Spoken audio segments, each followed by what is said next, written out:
வணக்க நண்பர்களே, உங்கள் அனைவரையும் அன்போடு பிலிப்பின் நாட்டுக்கு வரவேற்பது ராஜ்குமார். நீங்கள் பார்த்துட்டு இருக்க இந்த கண்கொள்ளா காட்சி ஓப்போ தீவு. இந்த வியூ பாயிண்ட் பார்க்குறதுக்கே ரொம்ப அற்புதமாக இருக்கும். நானும் ஆல்வினும் ரொம்ப சந்தோஷமாக இந்த இடத்த கொண்டாடினோம். இந்த வீடியோவில் அந்த இடத்துக்கு எப்படி போகிறது, அது மட்டும் இல்லாமல் அங்கே போகும்போது எனக்கு ஏற்பட்ட அனுபவத்தை உங்கள் கூட நான் பகிர்ந்து கொள்ள போகிறேன். நீங்கள் தயாராக இருக்கீங்களா? My name is Alvin. நீங்கள் யாராவது ஓப்போ தீவுக்கு போனீங்கன்னா கண்டிப்பாக ஆல்வின் உங்கள் கைடாக தேர்ந்தெடுங்க.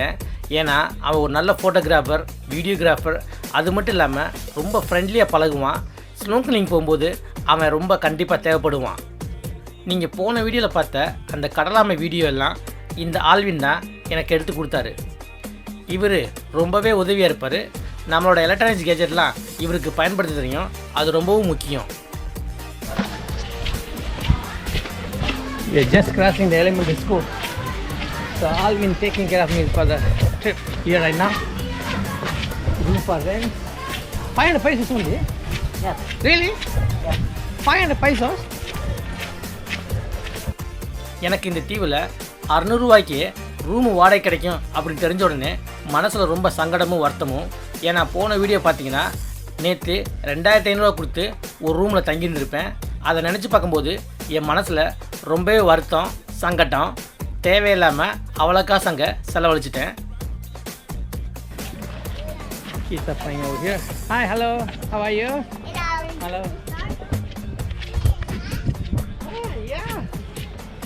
இந்த தீவில் போகிற வழியெல்லாம் குழந்தையாக இருக்கட்டும், பெரியவங்களாக இருக்கட்டும், ரொம்ப சந்தோஷமாக இருக்கிறத பார்க்க முடியும்.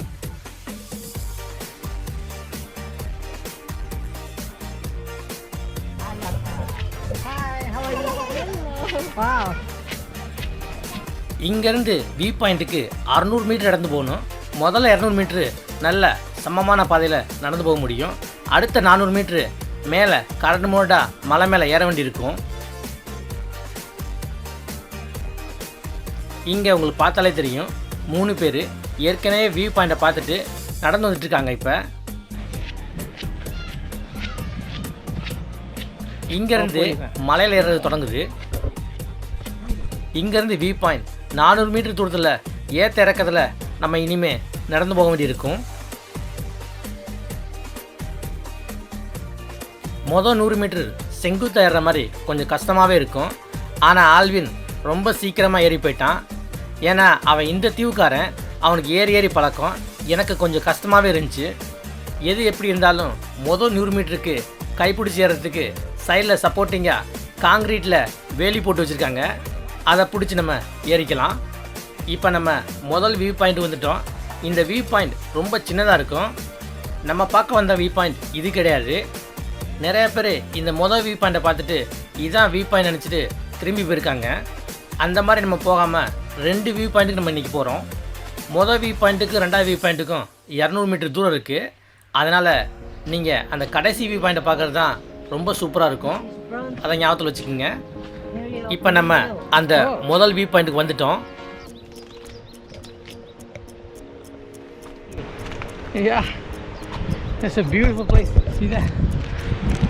இந்த சின்ன வியூ பாயிண்டில் பார்க்குறதுக்கு காட்சி அருமையாக தான் இருக்குது. ஆனால் இருந்தாலும் நம்ம இதை பார்க்க வரல. This path leads somewhere? Yeah, we go over there and then that is a... இந்த பாதை வழியாக தான் அந்த 2வது வியூ பாயிண்ட்டுக்கு போக போகிறோம். அதுக்காண்டி தான் நம்ம இவ்வளோ தூரம் வந்தோம். இங்கேருந்து இன்னும் 200 மீட்டர் தூரத்தில் அந்த 2வது வியூ பாயிண்ட் இருக்குது. இனிமேல் பாதையெல்லாம் கொஞ்சம் மோசமாகவே இருக்கும். இந்த மாதிரி இடத்துல அடிபட்டுச்சுன்னா நமக்கு உதவியும் கிடைக்காது. அதே சமயத்தில் நம்ம ஹாலிடேயும் வீணாக போகும். அதனால் நம்ம ரொம்பவே ஜாக்கிரதையாக இருக்கணும். பார்த்த வரைக்கும் இந்த வீடியோ உங்களுக்கு பிடிச்சிருந்துச்சுன்னா இந்த வீடியோ நீங்கள் லைக் பண்ணி கீழே கமெண்ட் பண்ணுங்கள். அதே போல் இந்த சேனலுக்கு நீங்கள் சப்ஸ்கிரைப் பண்ணுங்கள். முடிஞ்சால் உங்கள் நண்பர்களுக்கு இதை பகிர்ந்து கொள்ளுங்கள். அது எனக்கு ரொம்பவே உதவியாக இருக்கும். ஆல்வின் இல்லைன்னா இவ்வளோ தூரம் காட்டுக்குள்ளே நான் தனியாக போகிறதுக்கு வாய்ப்பே இல்லை. உங்களுக்கு நான் அதான் சொல்லுவேன், நீங்களும் தனியாக போக வேண்டாம். நீங்கள் குறைஞ்சது 2 பேர் இல்லைன்னா ஒரு கைடை கூட்டிகிட்டு நீங்கள் நடந்து போனீங்கன்னா அது உங்களுக்கு பாதுகாப்பாக இருக்கும். இதுக்கப்புறம் வழியை பார்த்தீங்கன்னா நம்மளை வச்சு செய்ய காட்டுக்குள்ளே கூட்டிகிட்டு போன மாதிரியே இருக்கும். கண்ட படமெல்லாம் பார்த்தனால இந்த மாதிரி இடத்துல நடந்து போகும்போது அந்த காட்சியெல்லாம் மனசில் வந்து எனக்கு மனசில் ரொம்பவே பயமாக இருந்துச்சு.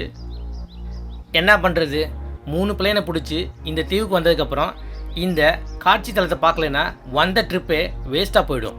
ஆனால் ஒன்று மட்டும் நிச்சயம், நம்ம பார்க்க போகிற காட்சி கண்கொள்ளா காட்சியாக இருக்கும். அதனால் இந்த மாதிரி கைடோட பாதுகாப்பாக ரிஸ்க் எடுக்கிறதுல தப்பே இல்லை.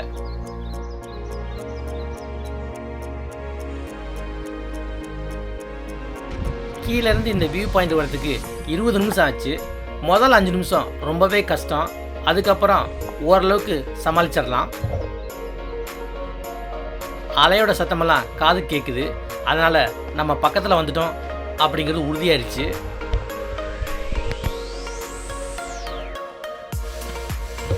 இந்த காட்சியை பார்க்கறதுக்கு தான் நம்ம வந்தோம்.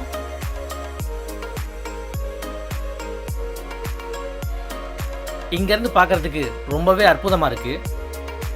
எனக்கு ரொம்ப சந்தோஷம் இந்த இடத்த வந்து பார்த்ததுக்கு. தண்ணி பார்க்குறதுக்கே கண்ணாடி மாதிரி கிறிஸ்டல் கிளியராக இருக்குது.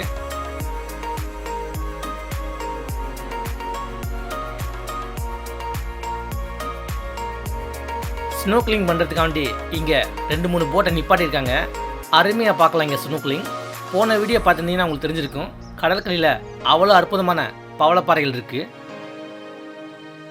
இப்போ நம்ம ட்ரோனை பறக்க விட்டு இந்த தீவோட மொத்த அழகையும் பார்க்க போகிறோம்.